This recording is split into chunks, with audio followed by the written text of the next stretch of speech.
So let's talk about confidence. This is something that we've all probably our entire life been working on building. And even if we're successful, like you guys are, even if we're continuously, making achievements and growth, it's that idea of confidence. How confident are we? And how can we become more confident? So, what is actually happening in our brain that has to do with confidence, Mary?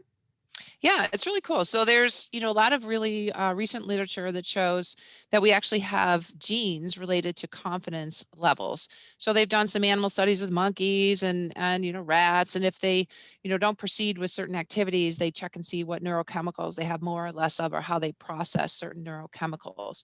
So number one, we have to acknowledge that we may have certain approach to doing new things, or a certain approach to doing scary things. And that may be because of our genes related to processing our serotonin, our norepinephrine, or acetylcholine.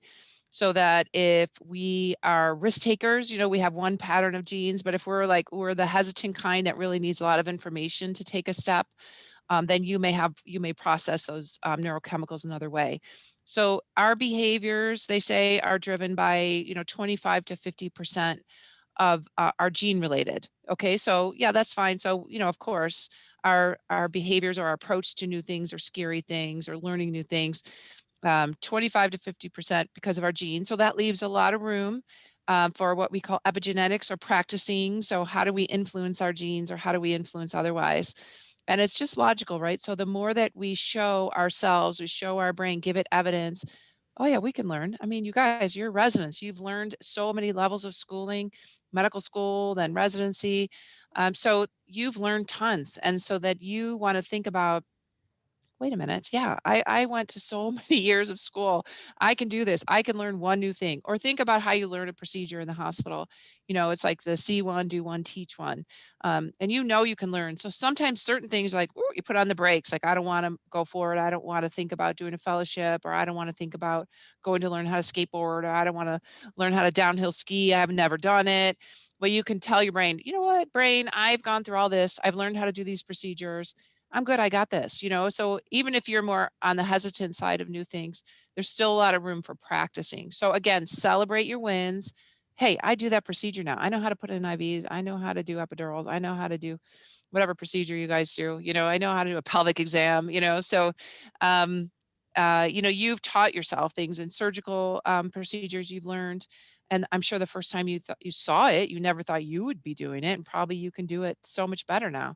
So go with the data, show yourself that you can do things if you're really scared to take a new step, and acknowledge that, yeah, you may have certain patterns of addressing, scary or new things. And that's fine, because that's your genetic makeup. It's fine, but you still have a lot of room to practice. Absolutely. I love that. Mhm. And really building that habit of building confidence, which sounds a little crazy, but exactly with that. So, how are you going to continuously in your life prove that you are doing things?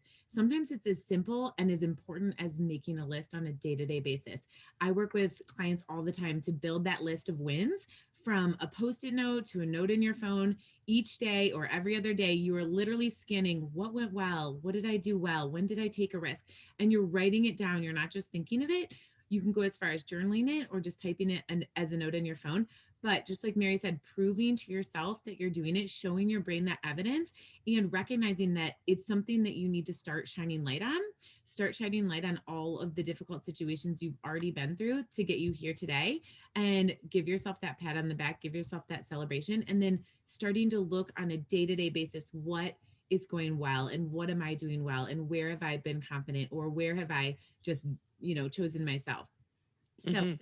I think that this is hugely important. If you aren't feeling confident right now, that is totally understandable. You are not alone. Whenever we're in new situations, or even when we're not, sometimes it's just that time of life or the season that we're in that we aren't feeling confident. Maybe there's been an experience that has kind of knocked your confidence down.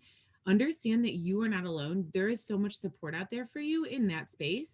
And also know that really identifying with affirmations and really starting to bring that idea of like, I am confident. And if that is not something that resonates with you, starting by adding the word being into the sentence. So, I am being confident today. I am being confident in this moment. I am taking a risk, and really starting to prove again to yourself that you are. So, we hope that if you do need support in this space, that you reach out and get it, because you've already proven yourself to the world. And now you may just need to look inside and prove yourself a little more to that person that you know you are. So You got this. with you, Mhm. and you've got this.